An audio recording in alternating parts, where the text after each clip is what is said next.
গ্রামের এক কোণে ছিল ছোট্ট কুঁড়ে ঘর। সেই ঘরে বসে দিনরাত সেলাই করত সুবর্ণা, এক যুবতী দর্জি। তার হাতে তৈরি জামা, শাড়ি, পর্দা যা বানাত যেন শিল্পকর্ম হয়ে যেত। কিন্তু জীবনে দারিদ্র্য ছিল অবিচ্ছেদ্য সঙ্গী।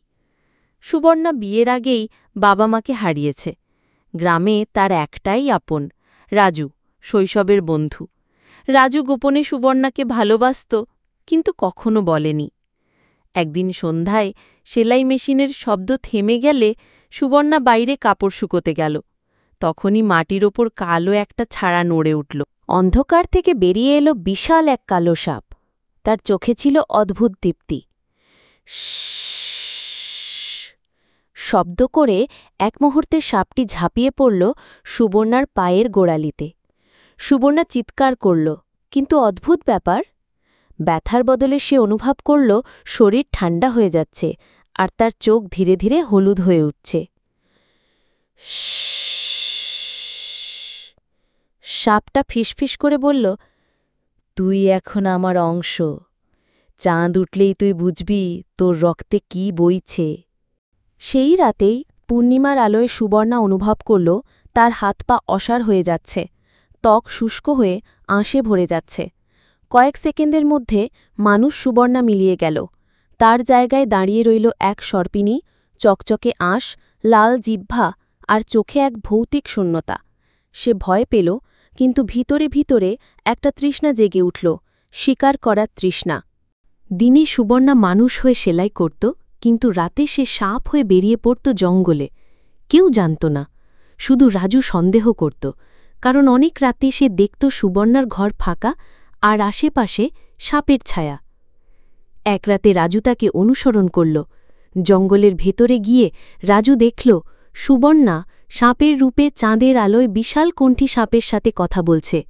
সাপটা ছিল সেই প্রথম কামড়ানো কালো সাপ, নাগরাজ। সে বলছিল, তুই আমার রানী, আমাদের সন্তান হবে, যে মানুষ আর সাপ দুই দুনিয়ার শাসক হবে। রাজু ভেঙে পড়ল, কিন্তু ভালোবাসা তাকে পিছু হটতে দিল না। সে সুবর্ণাকে ফিরিয়ে আনার চেষ্টা করল।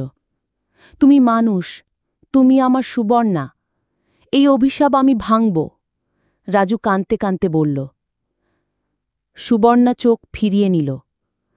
আমি আর মানুষ নই রাজু, এই রক্তে বিষ মিশে গেছে, তোর কাছে আসা মানে তোর মৃত্যুর ডাক। কয়েক মাস পর গ্রামে খবর ছড়াল সুবর্ণা নিখোঁজ। আসলে সে নাগরাজের সাথে গভীর জঙ্গলে গিয়ে এক ডিম পেড়েছে। সেই ডিম থেকে জন্ম নিল এক অদ্ভুত প্রাণী, দেখতে শিশু, কিন্তু তার চোখ সর্পের মতো আর আঙুলে নখের বদলে ছিল ক্ষুদ্র আঁশের রেখা। কিন্তু জন্মের কয়েকদিনের মধ্যেই অভিশাপ পূর্ণ হল। শিশুটি কাঁদতে কাঁদতে ধীরে ধীরে সাপ হয়ে গেল আর মায়ের দিকে এগিয়ে এলো। সুবর্ণা ভয়ে চিৎকার করল, কিন্তু তার সন্তান সাপের ফোঁসফোঁস শব্দে বলল, মা, আমরা এখন চিরদিনের জন্য জঙ্গলের সন্তান। এক রাতে রাজু জঙ্গলে এসে সুবর্ণাকে খুঁজে পেল। তার হাতে ছিল গ্রামের বুড়ো মোল্লার দেওয়া এক পুরনো তাবিজ। মোল্লা বলেছিল, সত্যিকারের ভালোবাসার ছোঁয়া আর আল্লাহর নামের শক্তি, এই দুই মিলে অভিশাপ ভাঙতে পারে। রাজু শিশুটিকে কোলে নিয়ে আল্লাহর নাম পড়ল আর তাবিজটি সুবর্ণার গলায় পরিয়ে দিল। হঠাৎ করে আকাশে বজ্রপাত হল, পূর্ণিমার আলো ছড়িয়ে পড়ল। সুবর্ণার আঁশ মিলিয়ে গেল, চোখ থেকে বিষের হলুদ আভা হারিয়ে গেল। শিশুটিও ধীরে ধীরে সম্পূর্ণ মানুষ হয়ে গেল, কালো চোখে মায়ের দিকে তাকিয়ে হাসল। নাগরাজ দূর থেকে সব দেখল, কিছু না বলে জঙ্গলের গভীরে মিলিয়ে গেল। সুবর্ণা, রাজু আর শিশুটি গ্রামে ফিরে এলো। মানুষ প্রথমে ভয় পেলেও ধীরে ধীরে সবাই তাদের মেনে নিল। সুবর্ণা আবার সেলাই শুরু করল, কিন্তু এবার রাজু তার পাশে ছিল। যখন পূর্ণিমার আলো জানালায় পড়ত, সুবর্ণা মুচকি হেসে বলত, অভিশাপও হার মানে সত্যিকারের ভালোবাসা আর দোয়ার কাছে।